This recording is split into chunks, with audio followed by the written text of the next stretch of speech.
What's up, guys? Welcome back, and I want to bring you a quick clip here of my little albino Cape African house snake. Now, this is a little girl. It's a female. She is a January 2016 hatch out, so she's nearing 2 years old. Well, a little over a year and a half. She's not very big though. She's probably about 2.5 feet long, maybe almost 3 feet now. And she's no thicker than my finger, but she is an amazing little animal. These guys, as the name would imply, they're found native to Africa, and they're pretty much found all over Africa. There are different types of house snakes, so this one happens to be a capensis. I believe that's the differentiating part of the scientific name, but I'm not very good with those things, so I apologize. But yeah, this is a albino Cape African house snake, and these guys are generally found around human habitation. So you'll commonly find them in people's homes. You'll find them in places wherever rodents like to go and steal from humans. So they're actually not a bad guy to have if you live in Africa. Cool thing about them is they are completely harmless to humans. There's no venom whatsoever in these guys. They're just a general common snake. They also have incredibly tiny fangs even as adults. So I experienced my bite for the first time because mine are actually incredibly gentle. So they don't really ever strike. I've never had a problem with that. The other day though, I did have a rather funny reaction from my male. I scared the heck out of him while he was sleeping, and I grabbed him too quickly, which at that time I was in a hurry, and so I was trying to clean water dishes and whatnot as quickly as possible, and I moved him out of the way and startled the heck out of him. I guess he didn't feel me coming into the cage, so he struck, and it was quite funny because in all his hissing, raging glory, I found that the fangs do not even puncture our skin. So that was quite funny. Yeah, guys, if you have one of these guys, by the way, they're incredibly vicious when they eat. At least mine are.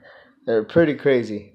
But I will never in my life worry about a bite from one of these. It's just too funny.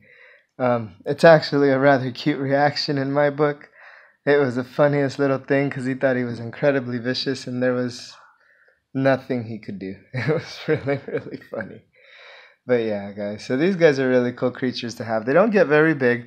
They're very python-like, actually. If you watch them when they kind of peruse around their little enclosures and whatnot, they are very python-like. When they eat, they're incredible little constrictors. And overall, they're a real pleasure to have. If you handle them regularly, which they are quite tolerant of, they can be very, very tame and just a very docile, gentle creature overall.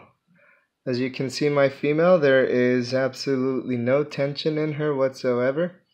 She's just kind of cruising around here on the floor. You can kind of put my hands in her face over and over, and she doesn't lose any patience whatsoever. So never ever been a problem with these guys. Really cool, actually. If you guys have seen some of my earlier videos, I had a Cape African house snake by the name of Colibri, and I wish I could say these guys came from him, but they didn't.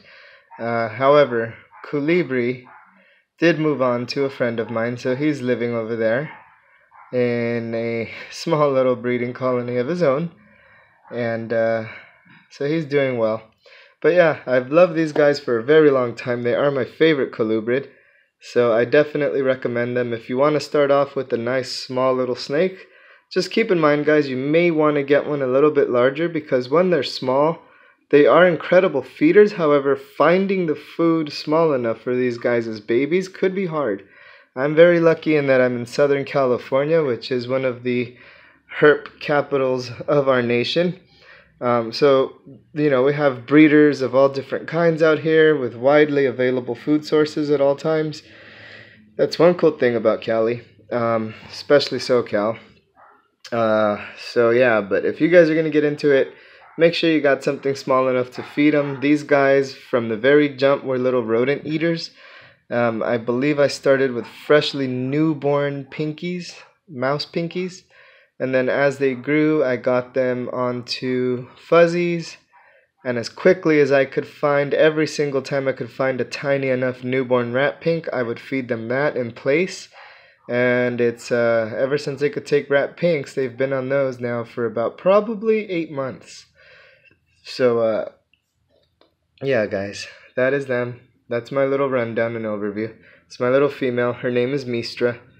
And if you don't know all my animals, I'm kind of a geek for the Forgotten Realms series, the little fiction, fantasy novels, lore books that I really, really love. So I name all my animals after my favorite characters, whether they be a deity or whatever in that book. But yeah, this is Mystra. So thanks guys for checking out the video. If you've watched all the way through, please like, comment, and subscribe. And let me know what other things you might want to see. Leave questions below, and I'll do my best to get back to you as soon as possible. I know I haven't been very active lately, but this channel will start to pick up once again. And I know I've said that in the past and I haven't lived up to it. I will this time though, guys. So thank you so much, and I'll be seeing you shortly. Later, guys.